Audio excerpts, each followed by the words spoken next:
Salut à tous, j'espère que vous allez bien. Du coup, là, on est sur l'épisode 2 de la conception de la chambre. Donc, j'ai fini de construire un peu le gros du côté droit. Et là, je suis en train de faire le côté gauche. Donc, je suis allé récupérer le bois. Ça n'a pas été simple. Ça n'a pas été simple d'en trouver. En plus, en ce moment, je sais pas pourquoi, mais le contreplaqué à 1 centimètre et un peuplier. J'ai fait 2 ou 3 magasins, j'ai réussi à trouver une plaque. J'ai galéré, en plus j'ai dû la charger dans le petit van que j'ai là, le Peugeot Expert. Elle dépassait derrière, il pleuvait, j'en ai mouillé un peu, bon. Elle a séché depuis, puis les portes je les ai fait avec le côté qui avait pas été mouillé. Et le reste du bois je le garderai pour faire des étagères à l'intérieur de ces placards. Même si ça travaille un peu, je pense pas. D'après mon cousin qui est menuisier, il me dit que non, ça travaillera pas. C'est pas parce que ça a pris l'eau un tout petit peu que... Mais bon, dans le doute, on sait jamais. Donc voilà, j'ai fait les portes coulissantes. J'ai recommandé aussi des rails en plastique là et les roulettes qui vont avec. Donc j'ai pu avancer là-dessus. Et là, il me reste le plan de travail à faire. Là, je suis en train de le préparer pour le couper. J'ai mis la règle là, je l'ai tracé.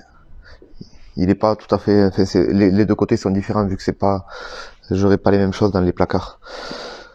Donc voilà. Je vais vous laisser là-dessus et je vous reprendrai quand j'aurai avancé un petit peu.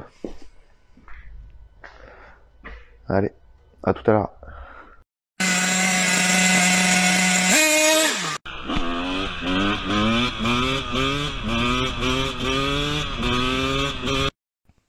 Salut, moi c'est Max, bienvenue sur ma chaîne.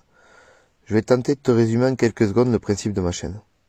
En gros, sur cette chaîne, je touche un peu à tout ce qui roule. J'ai commencé par des mobylettes, puis des motos, des voitures, des 4x4, des vannes et des fourgons aménagés. Je suis autodidacte, j'ai pratiquement tout appris sur YouTube. C'est justement pour ça que j'ai décidé de créer cette chaîne. Je me suis dit que c'était à mon tour de partager avec vous tout ce que j'avais pu apprendre pendant toutes ces années de bricolage. Pour résumer, si tu aimes les véhicules et le bricolage en tout genre, ben t'es au bon endroit.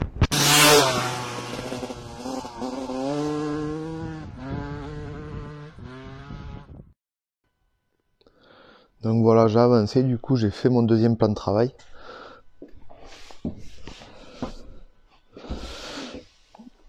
J'ai même fait les finitions, je l'ai poncé, je l'ai affiné au fin et tout. J'ai réparé, là j'avais des petits accros, il y a quelques endroits où il y a de la pâte, ça reste du bois.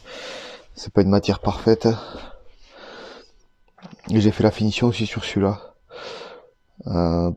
Pour une première, ça va, je suis assez content du résultat, c'est pas mal. Faut le voir une fois verni. Ça va être verni en PU mat pro. C'est mon cousin qui est menuisier qui va me les vernir, je pense. Donc du coup, j'ai découpé mes plans de travail, j'ai fait le semblant d'épaisseur pareil. Je les ai poncés, j'ai fait les finitions, j'ai fabriqué de la pâte à bois pour les petits défauts parce que dans un plan de travail, il y a toujours, enfin, c'est du bois quoi, c'est imparfait comme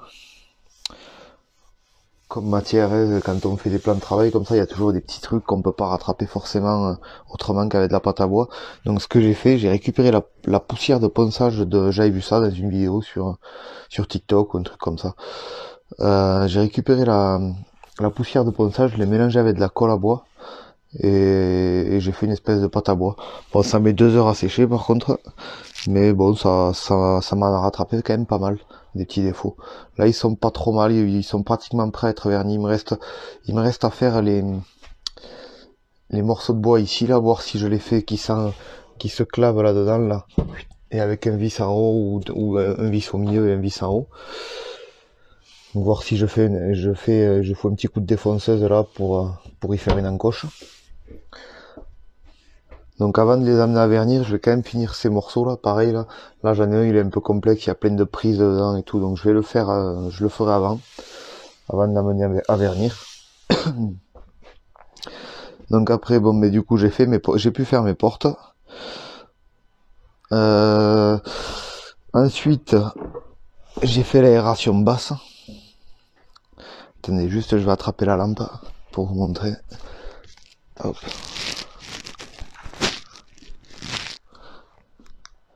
Alors l'aération basse, j'ai fait avec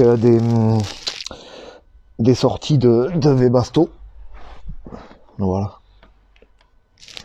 Et ce que j'ai fait à l'intérieur, j'y ai mis une moustiquaire en alu. Ah, en inox. C'est des grilles qu'on a, nous, les carrossiers, pour réparer les pare-chocs. Comme ça, au moins, il n'y aura pas d'insectes. Parce que j'ai pas envie d'avoir que ça soit une nid araignée, ce truc. Après, ça sort là. Normalement, je suis large.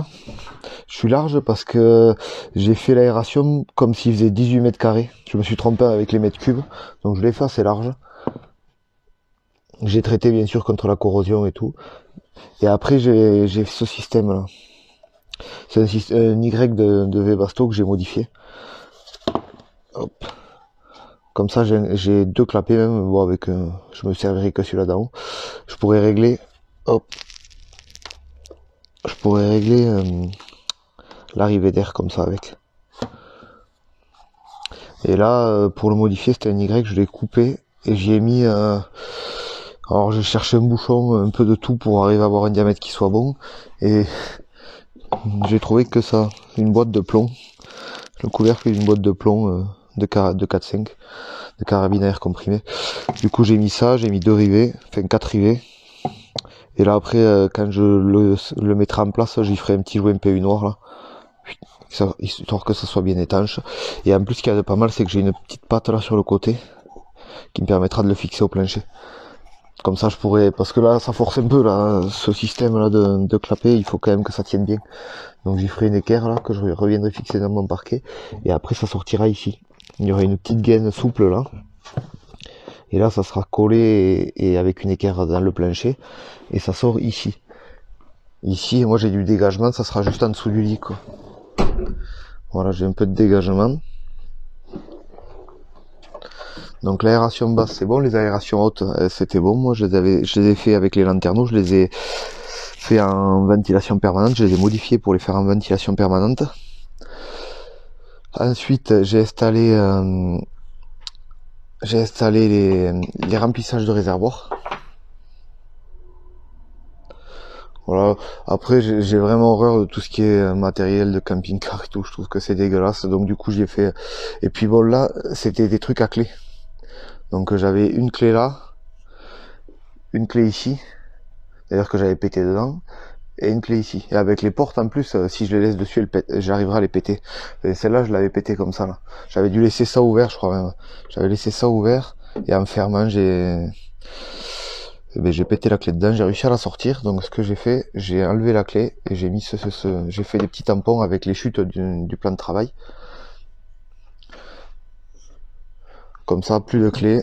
Vu que ça à l'intérieur, ça craint pas. Ça c'est fait pour normalement être à l'extérieur. Puis voilà, je trouve que ça fait plus propre. Ça c'est pareil. Ça c'est du matériel de camping-car. C'est pas mal, hein, mais j'en mets le moins possible. Je fabrique tout moi-même. J'évite. Comme les bacs à douche, les conneries comme ça et tout. Enfin, c'est vraiment de la merde. Ça encore, ça va. C'est pas trop mal comme système. C'est une douche, la douche extérieure, il y a eau chaude, eau froide. Bon, il y avait cette clé là qui me plaisait pas, donc je l'ai viré et j'ai mis ça à la place. Je trouve que ça rend bien mieux. Et il y avait ce tuyau là. Encore l'été ça allait, mais l'hiver il est dur. C'est du fer. Et le problème c'est qu'il me vient, enfin, il rentre là. Il rentre là, sauf qu'il est tellement rigide que si je la porte ouverte, il sort là. Donc ça, je vais le remplacer. Je vais sûrement mettre un comme celui-là qui est bien souple. Faut que j'en commande un autre. Ah, je vais allumer la lumière.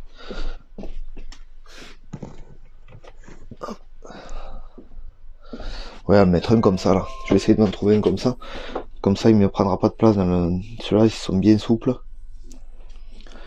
Puis ça fait plus propre que ce truc blanc là qui est dégueulasse. Ça, pareil là. Ça marche bien, mais voilà, c'est du plastique. C'est du camping-car quoi. C'est du plastoc. J'aime pas trop. Donc j'ai trouvé ça. Je l'avais commandé pour autre chose, mais bon, vu que je l'ai, ça c'est un alu. Faudra juste que l'autre il se loge là. Il se loge dans ce truc. Faudra juste que je me fasse une mousse qui est extérieurement qui est la forme de ça, et intérieurement qui est un carré comme ça. Que ça vienne de se claver dedans. Et avec le flexible noir, je trouve que ça fera vraiment plus quali que ce truc là. Pas qu'il marche pas, hein, mais bon, déjà rien qu'à le tube il est tellement rigide que ça force sur le raccord qu'il y a derrière quand je le déplie, donc j'ai pas envie de péter. Et c'est pareil, derrière tout est en plastique, c'est du matériel de camping-car quoi. Donc ça je pense que ça dégagera, je le ferai avec ça plutôt. Et ça sera tout aussi bien, ça fera aussi propre et ça sera plus commode, ça durera plus quoi dans le temps. Donc là pareil, j'ai fait la même chose pour celui-là de bouchon. Ensuite là c'est les jauges de niveau. Sur celle-là il y aura en haut le réservoir d'eau propre gauche, en dessous le réservoir d'eau grise qu'il y a dessous, et ça s'allumera comme ça. Là c'est pas câblé, c'est pour ça que ça s'allume pas. J'attends d'avoir fini de peindre tout le meuble et tout, d'avoir fait toutes les finitions avant de faire le câblage, parce que ça sert à rien de redémonter quoi. J'en ai déjà pas mal à redémonter pour peindre, et là pareil. Et là ça sera que le réservoir d'eau propre à droite. Et voilà, j'aurais juste appuyé sur le bouton pour qu'il s'allume et savoir où j'en suis. Parce que je veux pas qu'il me consomme de l'énergie pour rien quoi. Ça on le consulte que quand vraiment on a besoin. Alors ensuite, là, peut-être on le verra pas sur celui-là. Non, on regardera plus. Et non, l'autre je l'ai. En gros, ces réservoirs là, ils ont une... Non, on le verra pas, mais... Ah si. Normalement, le remplissage, il est là et il se fait par l'extérieur. Ce que j'ai fait, moi, j'y ai collé, j'ai trouvé un bouchon, je crois que de mémoire, c'est du diamètre 32. Ça vaut rien, ça vaut 50 centimes. C'est un bouchon en PVC, j'ai mis de la colle spéciale PVC, je l'ai collé. Comme ça, je condamne cette arrivée-là d'eau. En plus, elle est vachement plus basse que la mienne qui est là. Donc, je pourrais remplir un peu plus. Et après, ce que j'ai fait, ouais, j'ai trouvé sur internet des passes-cloisons comme ça en 40, en diamètre 40, en PVC, et j'ai mis ça, un tuyau bien costaud, là, bien armé, pour aller jusqu'au remplissage. Il y a une légère pente, hein, mais ça suffira. De toute façon, l'eau, à partir du moment où ça descend, ça y va, quoi. Et là, j'ai mis un raccord coudé et la mise à l'air. Parce que quand on remplit, il faut forcément que l'air s'évacue quelque part. Donc j'ai la mise à l'air, en plus elle est un poil plus haute, donc ça me permettra que l'eau remonte pas par là non plus. Donc pour ce côté, j'ai pas plus avancé que ça.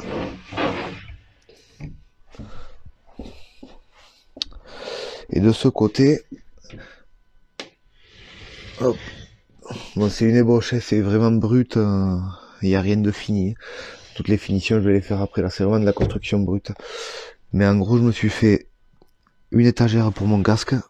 Ça sera tout habillé en moquette et Armaflex pour qu'ils prennent pas de choc. Et même la porte, je pense que derrière la porte, à cet endroit-là, il y aura de la moquette et de l'Armaflex pour pas qu'il s'abîme. Et il y aura je ferai des mousses sur mesure pour bien le caler. Parce qu'il rentrait pas finalement de l'autre côté. Donc du coup, là, je mettrai le casque. Et là, je mettrai tout ce qui est élégant, une bombe pour la chaîne, enfin, les petits trucs pour la moto, quoi. Et voilà ce que je disais, ouais. Le flexible blanc, il vient se fixer là-dessus, c'est tout en plastoc, quoi. Et il est tellement rigide que ça y force dessus. Et d'ailleurs... Ouais, d'ailleurs, il y aura le flexible, là. Donc il faut vraiment qu'il soit comme celui-là, parce que avant, il descendait en bas, là, le blanc, mais là, le blanc, il rentrerait même pas. Avec l'étagère que j'ai faite, là, tout à l'heure, il rentrerait pas. Donc il faut vraiment que j'en trouve un comme l'autre, là-bas. Bon, ça a été la misère, hein. Il y a des coupes dans tous les sens pour les tuyaux, pour tout ça. Mais j'ai fait un petit rebord, là. Un petit rebord pour pouvoir que les choses ne tombent pas, vu que c'est des portes coulissantes, je voudrais pas que ça vienne coincer les rails ou quoi. Et là, je me suis fait une étagère sur toute la longueur, là. Voilà. Je crois qu'il y a 20 cm de haut sur 1m60, je crois. Ça me permettra de ranger tout ce qui est t-shirt, chaussettes, etc. Et ça, je l'aurai des deux côtés. Là-bas aussi. Là-bas aussi, je vais faire pareil. Je vais venir au plus bas. Peut-être qu'il y aura peut-être même un peu plus d'auteur sous celui-là, là. Je crois qu'il y avait un peu plus d'auteur vu que c'était des réservoirs faits pour être à droite. Et moi, j'en avais mis un droite à gauche pour en avoir deux. Et je garde quand même l'accès au bouchon du réservoir. Au cas où, s'il me faut nettoyer ou autre. je garde l'accès. Par contre, j'ai cloisonné tout ce qui est tuyau et tout, ça sera pareil, ça sera habillé. Et là, il y aura encore un autre morceau, là, je pense, pour cacher les fils de la jauge. Donc là, j'ai mon armoire pour tout ce qui est moto.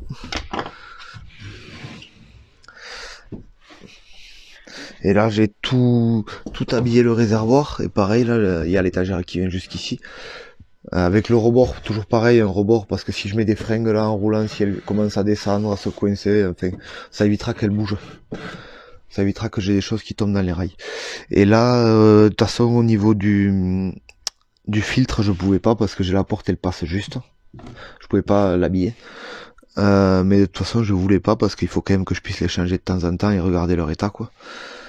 Donc voilà, ça restera comme ça, je pense. À part le fil là qui va servir pour le lit, ça restera comme ça. Moi, j'y foutrais peut-être aussi un coup de soufflette pour enlever toute la poussière, mais sinon c'est tout.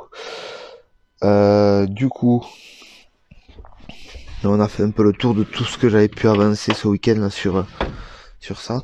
Donc il me manque les poignées. J'avais attendre avant de peindre les portes, de recevoir les poignées. J'ai trouvé des trucs, ça peut être... Si ça marche, ça sera pas mal. Parce que je cherchais un truc, parce que c'est vrai que les portes coulissantes c'est bien, mais à l'accélération ça recule, au freinage ça avance. Faut vraiment qu'elles soient bien fixées. Des aimants, j'avais pas trop confiance. Il en aurait fallu des vraiment puissants, donc j'ai trouvé un truc, on va voir. Ça va arriver là, j'en ai commandé assez. Et d'ailleurs, ça va peut-être me servir aussi pour la porte de la salle de bain. J'en ai commandé une de plus pour la porte de la salle de bain.